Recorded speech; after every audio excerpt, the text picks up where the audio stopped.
The hidden dark secrets of Taj Mahal. जानिए ताजमहल का असली रहस्य क्या है और ताजमहल का निर्माण कब हुआ, शाहजहां का युद्ध और भी कई ताजमहल का रहस्य। इंडिया के शहर आगरा में मुगल साम्राज्य के वास्तुकार आर्किटेक्ट का एक ऐसा साकार मौजूद है जिसको आज पूरी दुनिया ताजमहल के नाम से पहचानती है। 42 एकड़ में फैला, दूर से ही चमकता हुआ ये मकबरा जहां अपने अंदर खूबसूरती के बगीचे सजाए हुए हैं, वहीं इसके ऊपर गम और उदासी के कई बादल अभी तक मंडरा रहे हैं। करीब 400 साल पहले बनी यह खूबसूरत इमारत कभी अपने दौर की सबसे बड़ी और सबसे खूबसूरत इमारत हुआ करती थी और आज भी इसे दुनिया का 7वां अजूबा माना जाता है।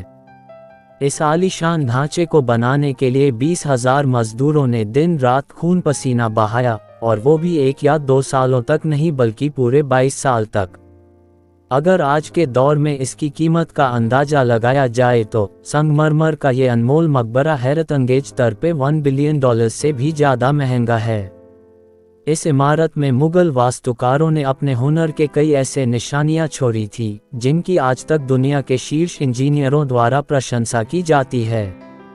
इस इमारत को इस तरह से डिज़ाइन किया गया था कि जब इसे मुख्य द्वार के पीछे से देखा जाता है तो ये काफ़ी बड़ा लगता है, लेकिन जैसे ही मुख्य द्वार से आगे की ओर जाया जाता है ऐसा लगता है कि इसका आकार छोटा होता जा रहा है।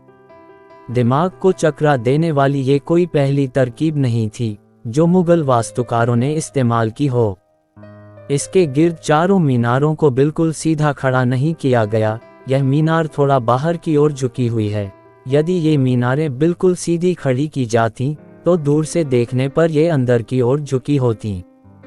इन मीनारों को बाहर की ओर झुकाने का एक और कारण भी था, और वो ये था कि अगर कभी कोई खतरनाक भूकंप आए और ये मीनारें गिरे भी तो ये बाहर की तरफ गिरे और ताजमहल पर एक आंच भी ना आए। आखिर बात क्या थी कि इसे बनाने वाले इस पर एक खरोंच भी बर्दाश्त नहीं कर सकते थे। ताजमहल के कौन से रहस्य थे जिसे करीब 400 साल पहले छुपाने की कोशिश की गई थी, और जब उस समय कोई कंक्रीट या स्टील नहीं था तो आखिर यह राजसी मकबरा और उस पर 40 मीटर ऊंचा गुंबद कैसे बना? क्या है इसके पीछे का राज? आखिर ताजमहल का असली रहस्य क्या है? और बहुत कुछ आप इस लेख में जानेंगे। ताजमहल का निर्माण कब और किसने किया? यह मामला साल 1607 में शुरू हुआ जब भारत और पाकिस्तान के इस हिस्से में मुगल साम्राज्य का शासन था। इस दिन मुगल शहंशाह का सबसे छोटा बेटा शहाब-उद-दीन मोहम्मद खुर्रम 15 साल का हो चुका था और उसी के खुशी में आगरा के किले में एक आलीशान समारोह रखा गया था। शहाब-उद-दीन मुगल शहंशाह को सबसे ज्यादा अजीज था, इसी वजह से इसके हर जन्मदिन पर उन्हें हीरे और सोने से तोला जाता था, यानी जितना वजन शहजादे खुर्रम का होता था उतना ही खजाना उसके नाम कर दिया जाता था। लेकिन इस जन्मदिन पर कुछ और खास होने वाला था। मुगल बादशाह ने शहजादे खुर्रम की शादी अपने एक वकील की बेटी से कर दी थी जिसे आज मुमताज़ महल के नाम से जाना जाता है। मुमताज़ और खुर्रम को पहले दिन से ही एक दूसरे से बेइंतहा मोहब्बत हो चुकी थी। उस वक्त ये किसी को भी मालूम नहीं था कि इस मोहब्बत का बोलबाला हमेशा के लिए रहने वाला है। अगले 10 सालों तक शहजादे ने कई जंग लड़ी और उसमें भरपूर कामयाबी भी हासिल की। इसी वजह से शहंशाह ने खुश होकर उन्हें शाहजहां की उपाधि से विभूषित किया, जिसका मतलब है दुनिया का बादशाह। शाहजहां की 6 बीवियां थीं जो आगरा किले के हरम में रहती थीं।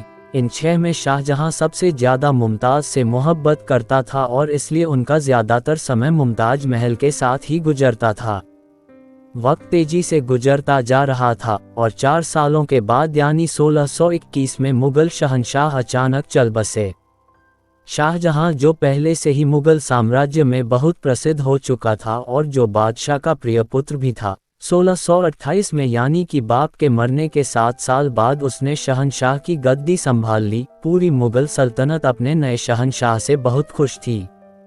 ये वो समय था जब मुगल साम्राज्य अपने चरम पर था, यानी पूरे भारत और पाकिस्तान के साथ साथ अफगानिस्तान के कई हिस्सों पर भी मुगल सल्तनत का शासन था।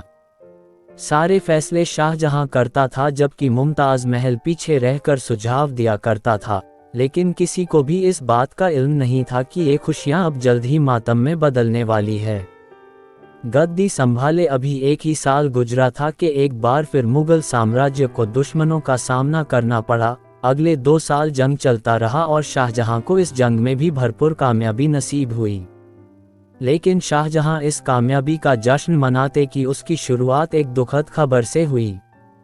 मुमताज महल, जो शाहजहां के चौथे बच्चे को जन्म दे रही थी, उसकी हालत बिगड़ गई और 17 जून 1631 को वह न चाहते हुए भी इस दुनिया से चल बसी। मुमताज महल ने मरने से पहले एक आखिरी ख्वाहिश की थी। वो चाहती थी उनकी कब्र दुनिया के सबसे खूबसूरत मकबरे में बनाई जाए। इस काम और मुमताज महल की आखिरी इच्छा को पूरा करने के लिए शाहजहां ने अपनी सारी दौलत और अपना पूरा जीवन निवेश करने का इरादा किया। मुमताज के गुजरने के 6 महीने बाद यानी 1632 में ही ताजमहल के निर्माण का काम शुरू कर दिया गया। करीब 20,000 से भी ज़्यादा मजदूर, पत्थर तराशों और कारीगरों को पूरी सल्तनत से इकट्ठा किया गया। शाहजहां के आदेश पर सेनाओं को आगरा बुलाया गया। मुमताज का समाधि यमुना नदी के करीब होने के कारण इस जगह पर दुनिया की सबसे खूबसूरत इमारत बनाना एक काफ़ी मुश्किल काम था। नदी के किनारे की ज़मीन बहुत नरम होती है और अगर यहाँ खुदाई का काम किया गया तो पानी का बहाव ताजमहल की नींव को भी नुकसान पहुँचा सकता था। इस मसले से निपटने के लिए मुगल इंजीनियर्स ने यहाँ ज़मीन के अंदर कई कुआं खुदवाना शुरू कर दिया। मजदूर ये कुआं तब तक खोदते रहते जब तक शुष्क ज़मीन नज़र नहीं आ जाता था। इन कुओं को महीन रेत, सिल्की मिट्टी और बजरी, लाल बलुआ पत्थर से भरा गया। फिर उसके ऊपर पत्थरों के बड़े बड़े कॉलम्स खड़े किए गए। इस सारे काम को अंजाम देने के लिए मजदूरों के साथ साथ हाथियों के भी एक बड़ी फौज को इस्तेमाल किया गया। मुगल इंजीनियर की ये योजना काम कर चुकी थी और अब एक ऐसी मजबूत फाउंडेशन तैयार थी जो नरम जमीन पर भी फौलाद बनकर खड़ी थी। नींव के बाद अब बारी थी एक ऐसी इमारत डिज़ाइन की जो आज से पहले किसी ने भी ना देखा हो। एक ऐसा डिज़ाइन जो पिछले सारे रिकॉर्ड तोड़ डाले।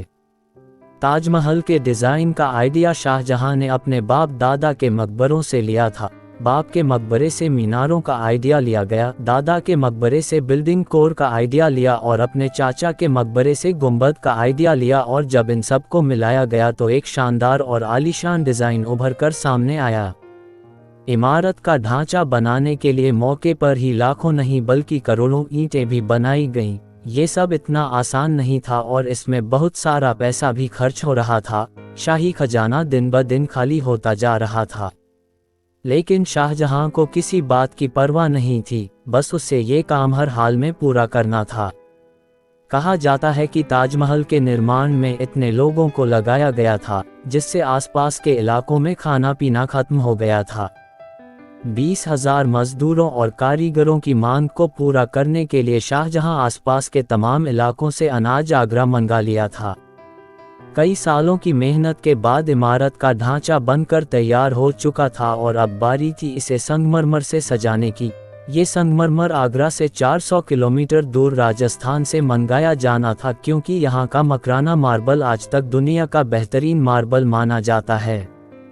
शाहजहां ने पूरे मकराना मार्बल को ताजमहल के लिए आरक्षित कर रखा था, यानी ताजमहल की मांग पूरी होने तक किसी को भी इस मार्बल को खरीदने की इजाज़त नहीं थी। 1000 हाथियों की मदद से हजारों टन वजनी मार्बल राजस्थान से आगरा मंगाया गया।